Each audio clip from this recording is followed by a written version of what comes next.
उस समय की मैं आपको वो राजा इब्राहिम,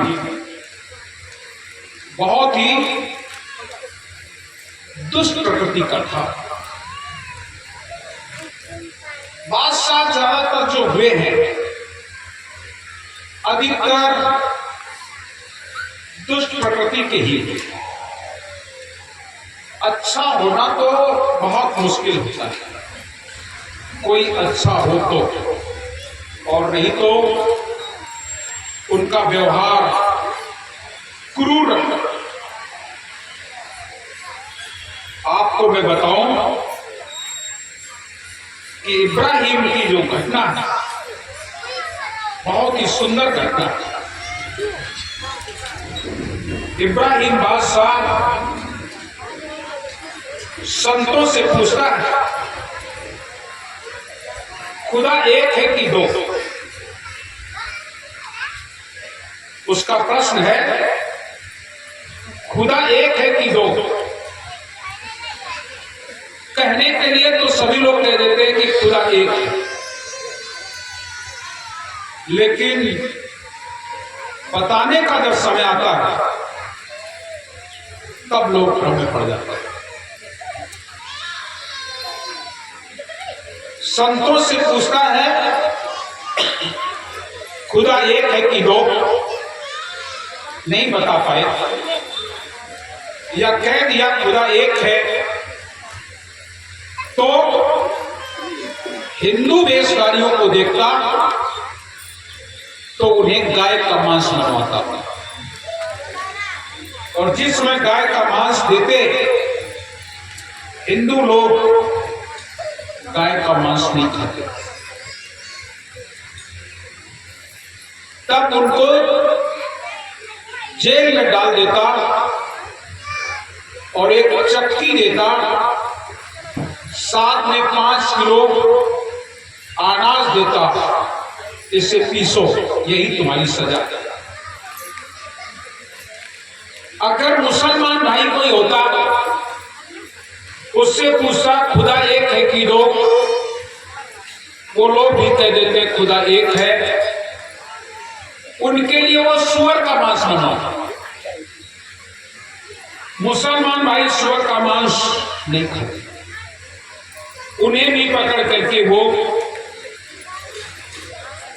जेल में डालता, एक चक्की 5 से जौ अनाज देता, जाओ पीसो, यही तुम्हारी सजा है। भेष बनाया है लेकिन भेद नहीं पाया है। ऐसे करते करते संतों को उसने जेल में डालना शुरू कर दिया। बहुत सारे साधुओं को जेल में डाल दिया, यहां तक कि संत परंपरा का अपमान होने लगा। और जब भी संत परंपरा का अपमान हुआ, सदगुरु कबीर इस धरा भूमि पर आए और उन संतों की मर्यादा को बचाया। सदगुरु जाते हैं जेल में और जा करके प्रकट हो जाते हैं। साधुओं से कहा, ये चक्की क्यों तुम चला रहे हो? तुम्हारा काम है भजन करना, तुम भजन करो, चक्की पीसना तुम्हारा काम नहीं है। तो जब चक्कियां पीस रहे हैं साधु, वे हंसे और कहा, अबे में आए हो, अब एक चक्किया तुम्हें का मिली, और जब चक्किया तुम्हें मिली तो मऊ का पीछे पड़ी, तब पता लगा। साहब खड़े खड़े मुस्कुरा रहे हैं। साहब कह रहे हैं, अरे भाई तुम संत हो, बंद करो चक्की पीसना, बंद करो। लेकिन वे कहां बंद करे? तुम तो कह रहे हो बंद करो, और संजा के कोड़ा पर ये कौन? हंटर की मार पड़ेगी कौन लेगा? इसलिए साधु कोई भी चक्की पीसना बंद नहीं कर रहा है। साहब बोले, तुम्हें अपने मालिक पर अपने ईश्वर पर, अपने खुदा पर तुम्हें विश्वास नहीं है, जिनके कारण तुमने अपना जीवन बदल दिया और उन्हीं पर तुम्हें विश्वास नहीं है। एक बार विश्वास करके तो देख लो, कभी अपने मालिक को सच्चे हृदय से याद तो कर लेते। पाना बांधे सिंह का, चले भेड़ की चाल, बोली बोले सियार की, कुत्ते डाले खाल। भेष बनावे साधु का, नहीं राम से ने, पलटू पर धन हरण को वैसे बेचे थे। केवल भेष देखने के लिए रखा है। अरे बड़े बड़े संतों ने कुछ कुर्बानी दी, तुम भी कुछ देख के देख लेते। नहीं तुम्हारे में सामर्थ है, अपने साहब के नाम पर, अपने मालिक के नाम पर, अपने परमात्मा के नाम पर कुछ तो भय भरते। विश्वास ही नहीं तुम्हारे ऊपर। जिस समय साहब ने फटकारना शुरू कर दिया तो साधु सब हंसे। साहब कबीर बोले बंद कर दो, नाम का सुमिरन करो, चक्की बंद करो। कुछ साधु गड़गड़ाए, अब मारेंगे वे समझा के। साहब बोले तुम नाम का तो सुमिरन कर, केवल अपनी बात कर रहा है कि मैं मारा जाऊंगा, मैं मारा जाऊंगा। अरे हम भी तो कह रहे हैं तुम नाम का सुमिरन कर। तो चकिया को चले, तो चकिया अगर अपने आप चलने लगे तब तो भजन करियो। करबे सब एक हमारे के दिन करबे ना, चकिया चलिए नाम की सब बंद कर दे। बंद करो चक्की पीसना, नाम का स्मरण करो। कौनो नहीं बंद करे। सदगुरु कबीर ने अपना योग दंड दिया और एक बार योग दंड घुमाया, और जैसे योग दंड घुमाया सारी चक्कियां बड़ी तेजी तेजी और रफड़े से चलने लगी।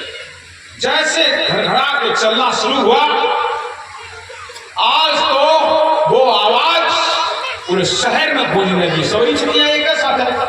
और साधु पी सकते तो धीरे धीरे, अब वे तो सर फर चलना ही है। खड़बड़ मची, यह आवाज महलों तक भी पहुंच रही। इधर साहब कबीर साधु के बोले अब तो चक्कियां चल रही, अब का है भाई, तो जाओ, अब तो तुम्हारी चक्कियां चल रही, अब तो जाओ। कैसे जान? 3 ताला लाख, 3 ड्यूटी जगह ड्यूटी लगी है, ड्यूटी पर तमाम लोग खड़े। साहब बोले तुम्हें विश्वास नहीं है, जाओ तो, लेकिन जानत तो जाएंगे तुम्हारे नहीं। साधुओं का तो ये विश्वास था कि जाएंगे तुम्हारे जाएंगे। सदगुरु कबीर आगे आगे, पीछे पीछे संत, जहां निकले दरवाजा अपने आप खुले चले जाए। सारे दरवाजे खुल गए और सारे संतों को छोड़ दिया, निकाल के बाहर कर दिया। सब साहब, सब संत सदगुरु के चरणों में गिरे और आप बंदी छोर है, आप बंदी छोर है। वहीं पर साकी कही गई, बंदी चोर कहाया बलक शहर मंझार, और छोरे बंधन भेष के धन धन कहे संसार। सारा संसार धन धन करने लगा, सारे संत धन धन करने लगे। हे बंदी छोर, बंदी छोर, बंदी छोर कहते हुए निकल गए। जब निकल गए तो साधु तो सब चले गए। इब्राहिम बादशाह बोला आवाज कहां से आ रही है? जेलर दौड़ के आया, बोले सारे फकीर साधु चले गए, एक फकीर आया था, सवेरी चक्कियां चला दी ने, और चक्कियां सब चल रही हैं अपने आप। साधु एक और सब चले गए। इब्राहिम बोला वही फकीर खुदा का प्यारा है, उसी को खोज के लाओ। सदगुरु कबीर को खोजना शुरू किया। कहां ढूंढेंगे, कहां ढूंढेंगे?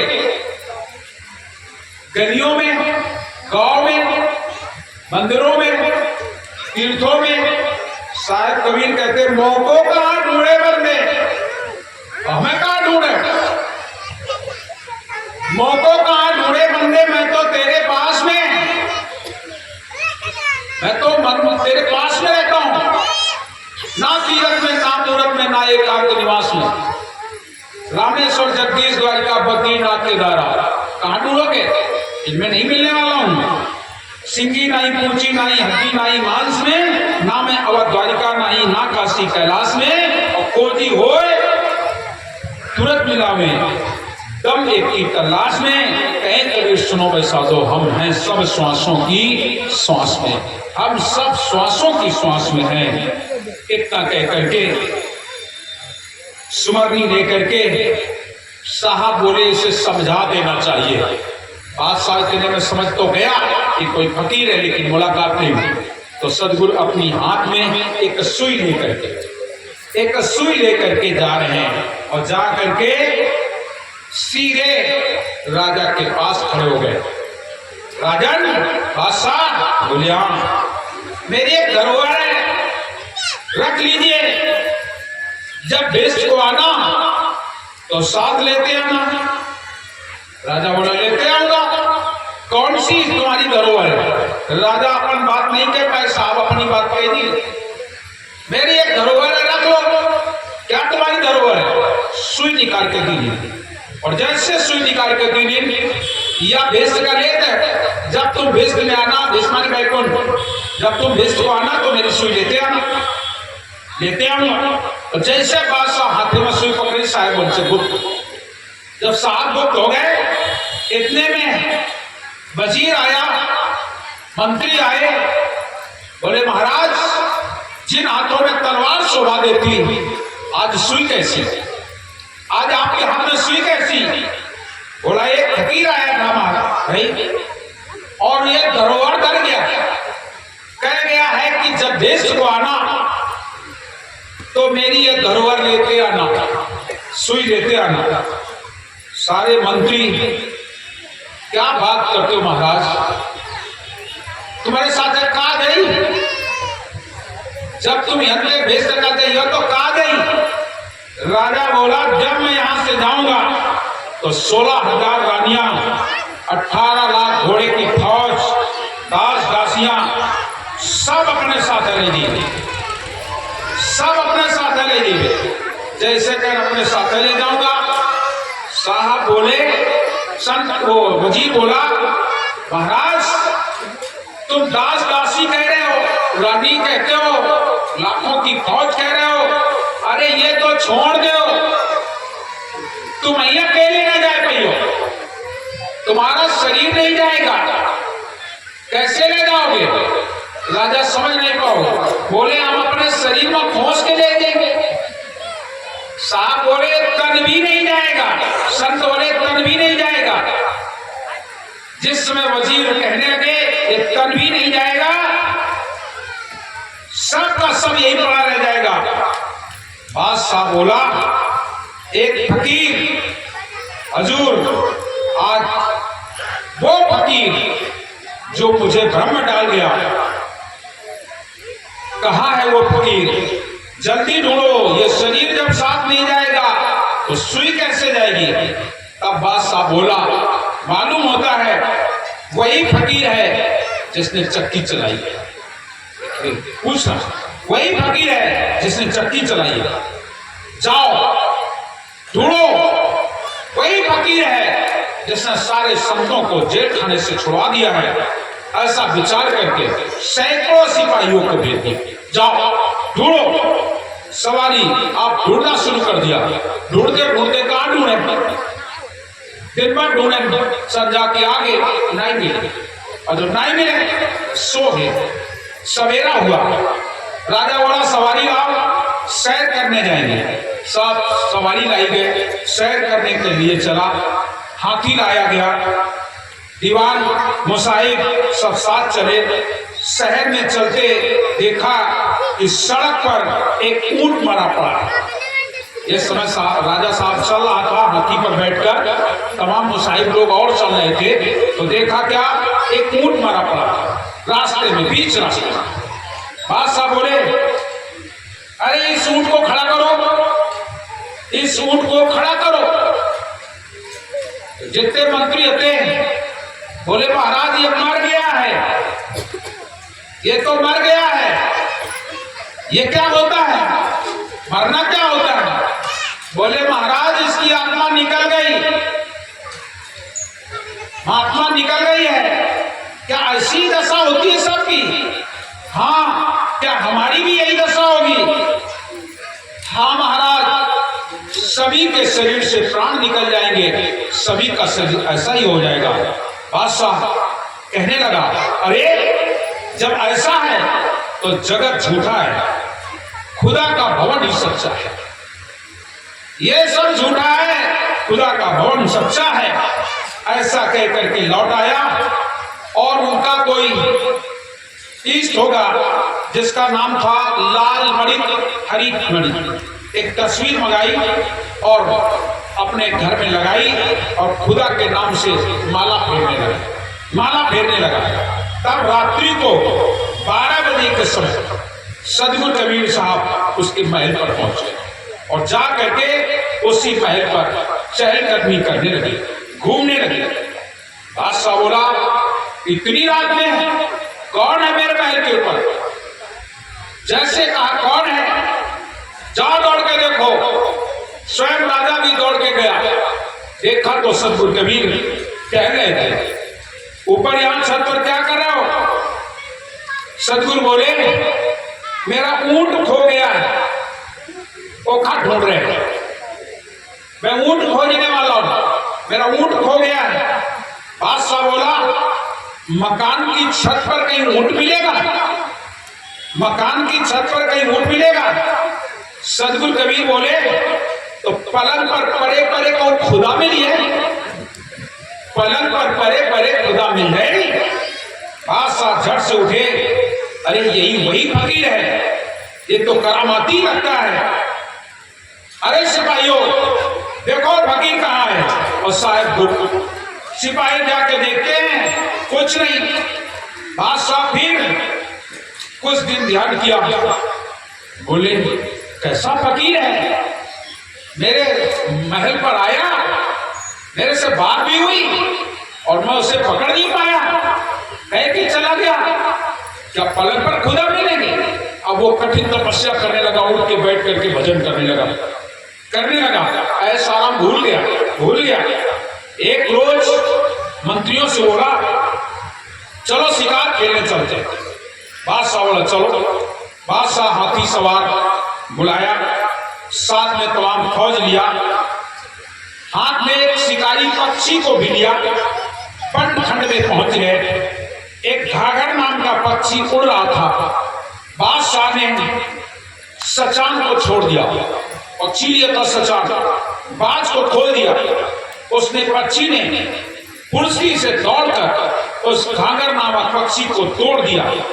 जैसे तोड़ दिया तो मंत्री जितने थे सब सराहना करने लगे, वाह महाराज, कितना सुंदर, आज फुर्ती से आपने ये कार्य किया। सदगुरु कबीर ने आवाज लगाई आकाशवाणी से, ऐ बादशाह, ऐसे ही यमदूत एक दिन तुझे तोड़ेगा, जैसे तुमने इस सचान पक्षी से इस पक्षी को तोड़वा दिया है, ऐसे ही एक दिन काल तुम्हें आकर तोड़ेगा। इतना वचन सुना, बादशाह कांप उठा, अरे ये तो वही बंदी छोड़ की आवाज है। मुझे बहुत चिताते चले आ रहे हैं, लेकिन मैं नहीं सो पाया। तुरंत हाथी घुमाया, लौट कर आया, कुछ देर ही भजन किया, अहिंसा पालन करने लगा।